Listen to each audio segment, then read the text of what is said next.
Good morning, Dr. Hank. How are you today?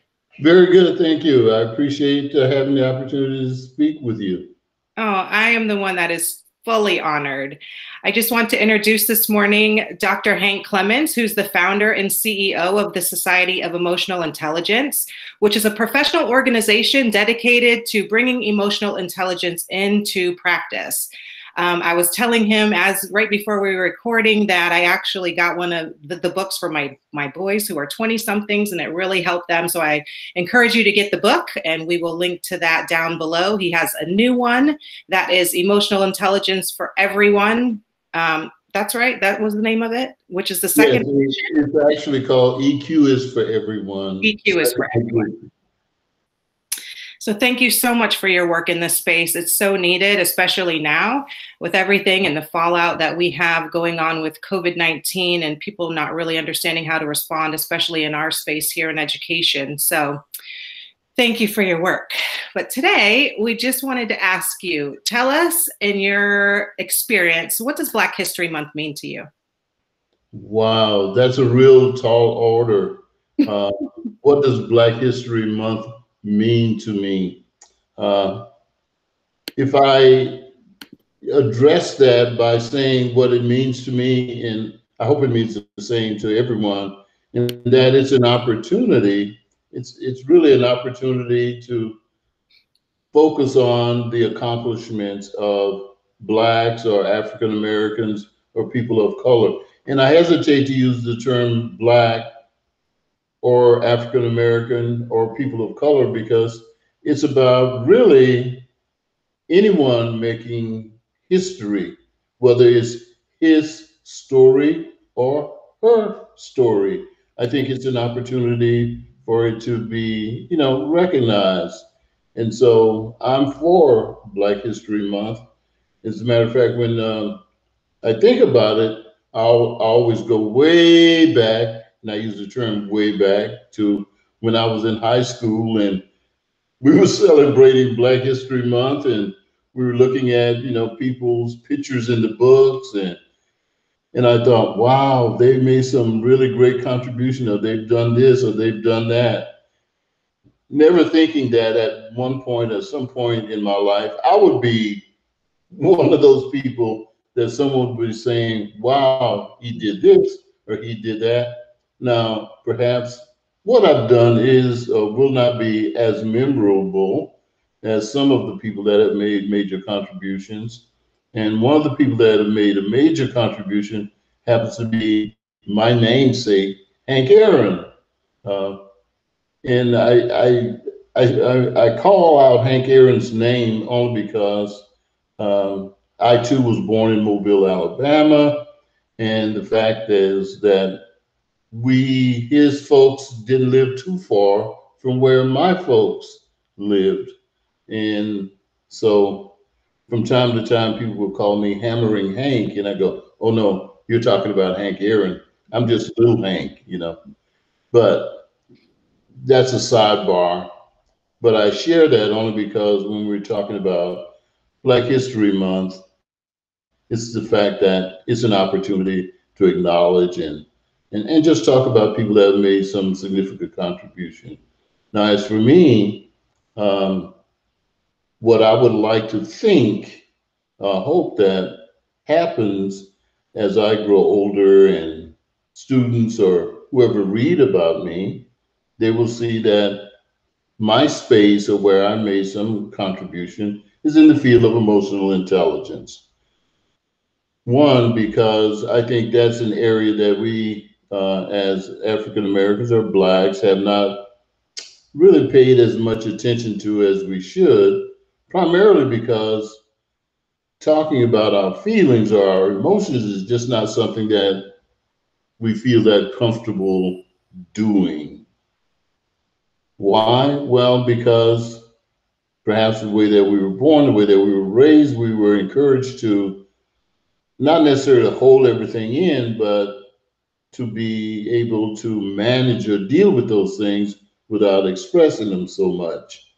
But inside of us, we still felt them and we didn't release them. And I think now it is becoming more important that we release what we feel. And of course, find a constructive and socially acceptable way to do that, but to be able to release those emotions, or allow those emotions to come forth.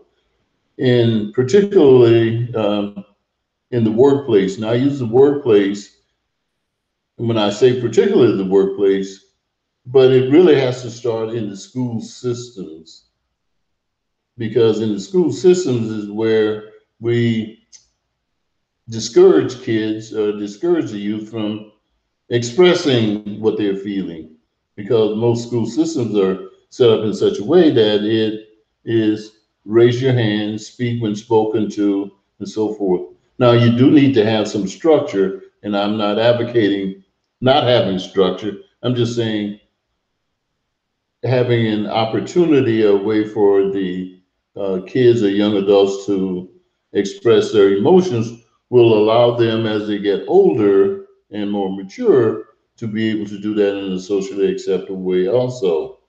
So I think that's one of the reasons why I'm so passionate about emotional intelligence, because I too, as a young adult, were, you know, encouraged not to express those emotions.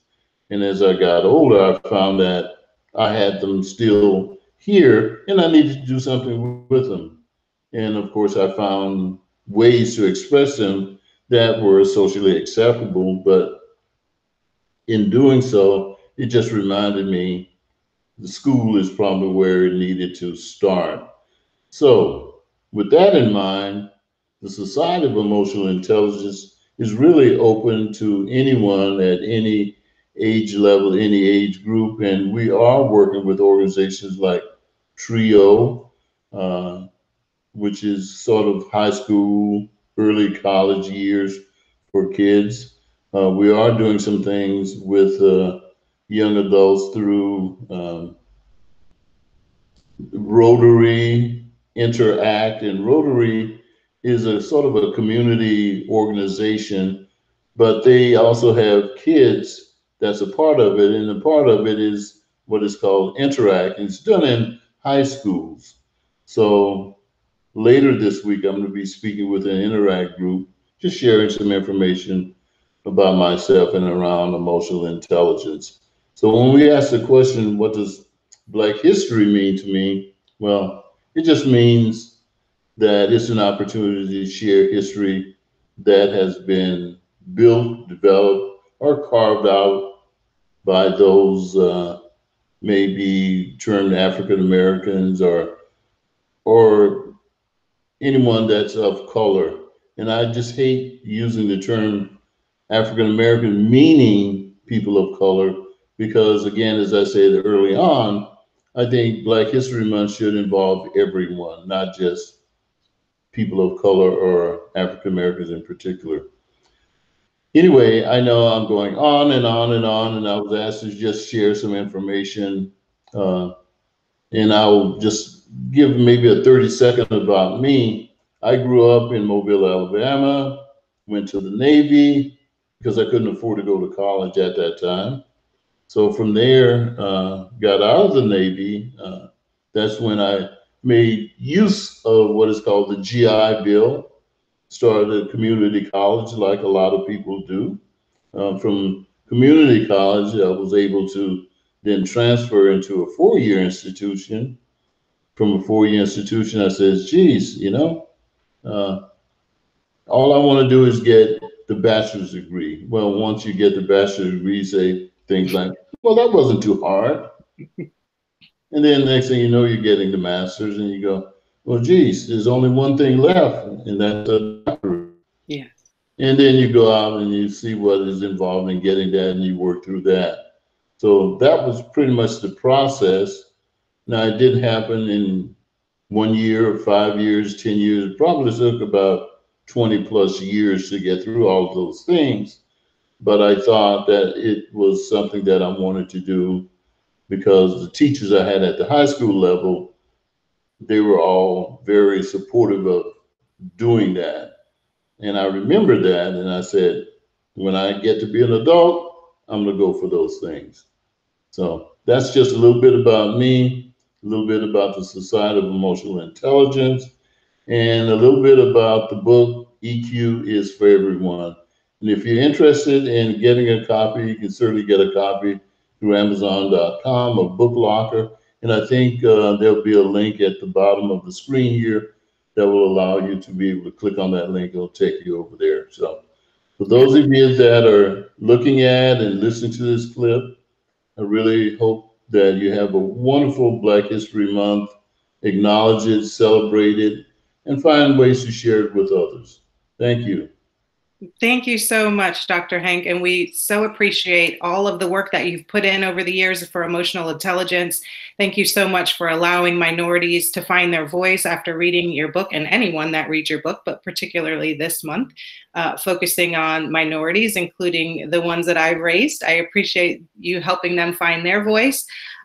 Like Dr. Hank said, if you're looking to purchase one of his books, we are going to have the links below, and they're available also on Amazon and booklocker.com. We'll have that information below as well. So thank you so much again. We honor the work that you have done, and have an amazing day.